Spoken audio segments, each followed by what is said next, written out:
Hey, you know what? I am a fear alchemist. That's what I do. I've spent like 13 years trying to actually define what it is I do. People are like, are you a coach? Or, what exactly? I'm like, yes, I am a leadership coach. But the thing that really sets me apart, I'm seeing, is that I really talk about fear. I talk about it. People are walking around scared to death. Like I see it over and over again, more and more, across settings, from stay-at-home moms who are building a business to CEOs of large organizations, military leaders. I mean, fear is a real big thing. So I'm a fear alchemist, and that's what this podcast is all about.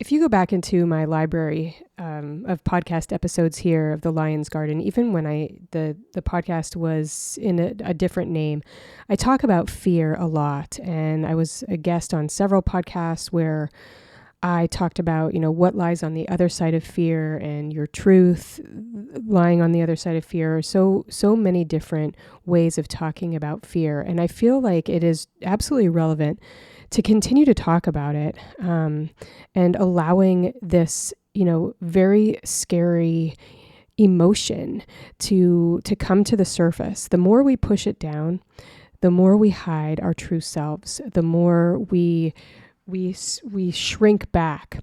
And it is a very timely thing, especially because there's so much going on in the world. I feel like people are shrinking back more than ever. They'll say things like, well, this is insignificant compared to what's going on in the world. Or should I really start this business when, the world is having such struggles right now? And what I'm going to talk about in this episode is going to help you to lean into that fear. It is such a buzzword, but I don't really know what other way to describe it aside from recognizing that you are in fear or having a fear response, or maybe you've been in a fear response or survival mode for your whole entire life, and some tools to recognize it and what you can do about it. Here we go. Have you ever felt like fear is holding you back from creating or doing something meaningful, especially when the world feels so overwhelming? Well, I asked this question last week in a room full of like 250 leadership coaches. And what I found was expected, but also, just really hit when I saw every person raise their hand to acknowledge that they have at some point felt paralyzed by fear. In today's episode, we're going to talk about recognizing when you are in a state of fear and how to not let it stop you from taking action. I'm going to give you 3 simple, tangible steps to move through fear and actually do the thing that matters most to you. So if you've been here with me for a while, you know that I'm an adoptee, and I lived for 4 decades, feeling incredible fear, living in survival mode, fear of visibility, fear of being seen, even though I had the most loving, safe parents and family. There was no amount of love that, was going to fill this incredible hole in my identity from not knowing where I came from. And it was in 2017 that I decided to do a live video on Facebook asking for help in finding my birth mother. Number one, so I could thank her for this beautiful life. I had let go of any type of expectation, anything that I wanted to happen. If you're familiar with adoptees, we are frequently fantasizing and thinking and what if and why me. And it's a very real thing that happens every single day in the lives and the minds of many adoptees. Well, at this point, I was laying in bed nursing my daughter, and I'm like, it was the night before my birthday. I'm like, I have to do something, because this fear that I'm living in, I am passing it on to my girls, and I could not bear the thought of another generation living in this fear. So I made a little sign. It said, 41 years today, in Greenville, Pennsylvania, a young woman gave birth to me. Help me find her so I could thank her for this beautiful life.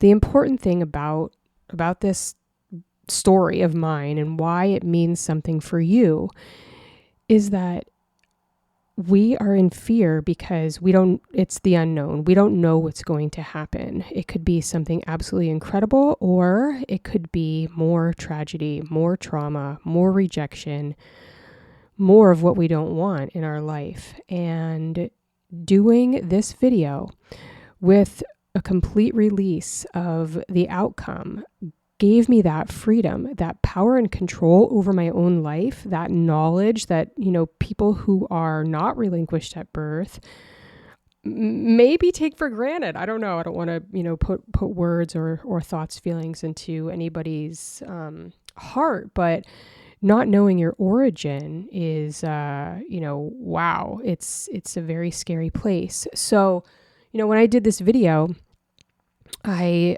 didn't find I wasn't able to touch my birth mother because she had died when I was 16 years old. But what I did find very quickly in like an hour were her 9 brothers and sisters and my 26 cousins that all look exactly like me. I'm the second oldest.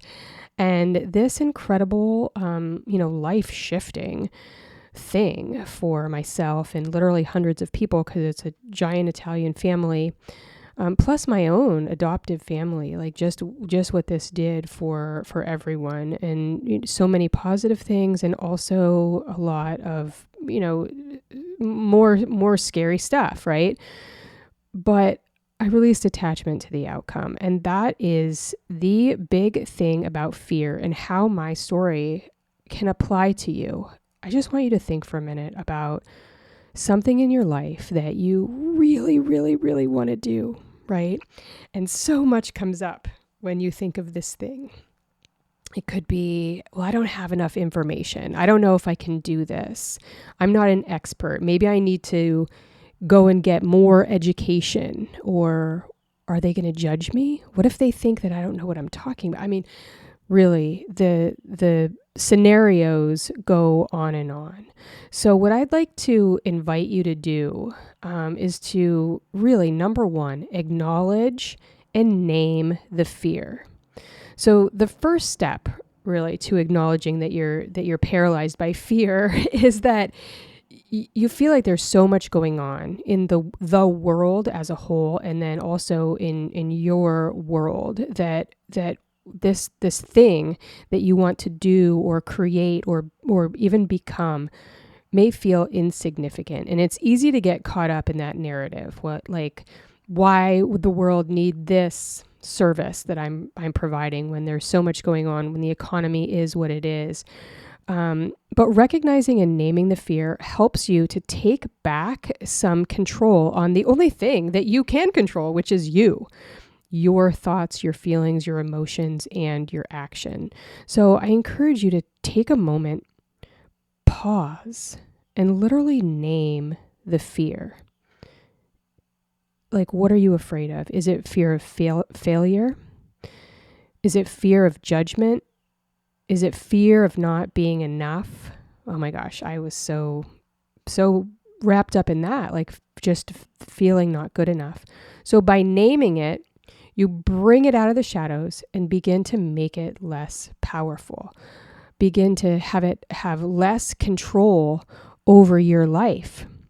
That's what naming it does for you. So number 2, ground yourself in the present moment. In the present moment. Fear often comes from imagining future scenarios that haven't even happened yet. These things have not happened.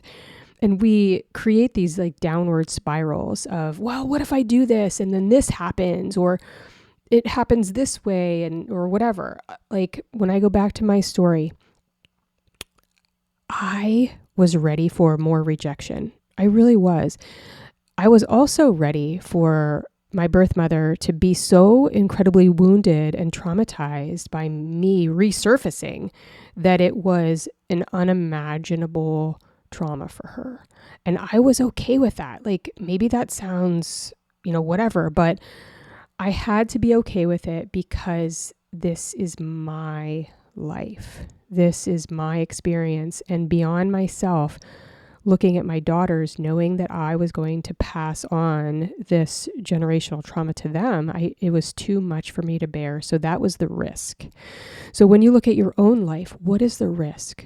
What is the risk? What is the cost of you not recognizing this fear and then moving through this fear into what lies ahead of it and beyond it? So grounding yourself in the present moment, number 2, imagining these future scenarios that haven't happened yet. Try grounding yourself in the present. Use your breath, your senses, or a simple mindfulness practice to anchor yourself in the now. I like to do this like super tangible, going outside, walking with my bare feet in the ground, laying on the grass, laying in the dirt, picking up dirt. I know you guys, I get right in it. Hugging my trees, like looking at my garden, just being out in nature really helps me to anchor in the present. And that's me, but I encourage you to find what works for you. What is something that absolutely grounds you in the present? And if you're like, I don't really know, well, try mine, right? Like, cool, take it, go out there. And you don't have to, like be in the country or whatever. Just get outside, listen to the sounds of even cars going by, just being in the moment. I love getting your feet in the grass and in the dirt though. So if you can walk barefoot, that is just such a grounding experience. I also do box breathing. Now, this is something that I learned back when I was a law enforcement officer. It's that inhale for 4 counts, hold for 4, exhale for 4, and then hold for 4. But one thing that I've added to this as kind of my own little spin, I don't know if this is done in other places, but at that hold, I don't hold my breath like a super hard hold. I wish you could see me because I'm like gonna hold like that. I don't do that and like push it out like that. I don't do that. I don't even hold it hard. If you can imagine and do this yourself, where you just breathe in and then just stop breathing. And then when you breathe out, it's a slow and fluid exhale. Imagine like water flowing in and out of rooms, like moving through your house, right? Going in and out of rooms without stopping. So this hold is not going to be a hard hold. It's a very soft and light hold. This calms your nervous system and helps you to bring clarity so you can see that your fear is really just a reaction and it's not a reality at all. So number 3, I love this one. Take small, brave steps. Just little steps. Now, when I share my story, you're like, whoa, you just like ripped off the Band-Aid on the night before your birthday and just went live on Facebook. Well, kind of, not really, because the whole year or more before I did that video, I had immersed myself in personal development. I listened to like 26 self-help books. I had spent money on my own personal development and professional and personal growth. Lots of therapy, lots of talking, lots of, just getting very close to my own trauma and my own feelings, my own fear. And that was something that I had never done before. Like I always kept it like at an arm's distance, or no, I don't feel that way because of my fear of abandonment. Well, yes, I did. I was like in denial. So my point in sharing this for you is that, maybe you can see yourself in this and how you keep what scares you most as far away as possible, how we just bury our emotions, our fears, and anything that doesn't feel good. I was also drinking it away. I mean, oh my gosh. Oh, let's see. It'll be 4 years. It'll be alcohol free on January 2nd. So yeah, I was really consuming incredible amounts of alcohol to kind of transport myself into a different place so I didn't have to deal with what was actually happening right in my life. So you don't have to do it all at once. The key to moving through fear is to take small, brave steps forward. Once you've acknowledged this fear and grounded yourself, you can ask, what's one small action that I can take right now, even if I'm scared, still feeling so afraid and doing the thing anyway? Maybe it's sending an email. Maybe it's posting something on social media or reaching out for support, hiring a coach, right? I can't even tell you like how many people I talk with that are like, oh, I'm not really sure I need a coach, but I've had this thing that I've wanted to do and I just haven't been able to do it. Well, yes, you absolutely need a coach. Each small action builds momentum, and you'll start to see that fear is a feeling. It's a feeling that everybody has, and it's not a stop sign. But some people will allow it to be a stop sign and stay in fear and paralyzed for their whole entire lifetime. But not you, because you're going to do these tips. You're going to do these super small steps so that you can even drum up your fear. Like even sitting for a moment and asking yourself, what really is my greatest fear? Well, for me at the time, it was being exposed that I was adopted. I didn't want the judgment. I didn't want people to say, oh yeah, she's fucked up because she's adopted. I mean, maybe, right? Like probably a source of my alcohol problem and my inability to, really choose a career, right? I was so caught up in wanting to do and be something that got me the recognition to be good enough. And right, like hindsight, like I can look back on this now because I have become so incredibly honest about this fear and what I made being adopted mean to me. So, I keep going back to my own story, but my hope is that you will see your own story, your own inner narrative when I share mine. So you'll say, yes, I can relate to that because, X, Y, and Z, whatever the thing is for you.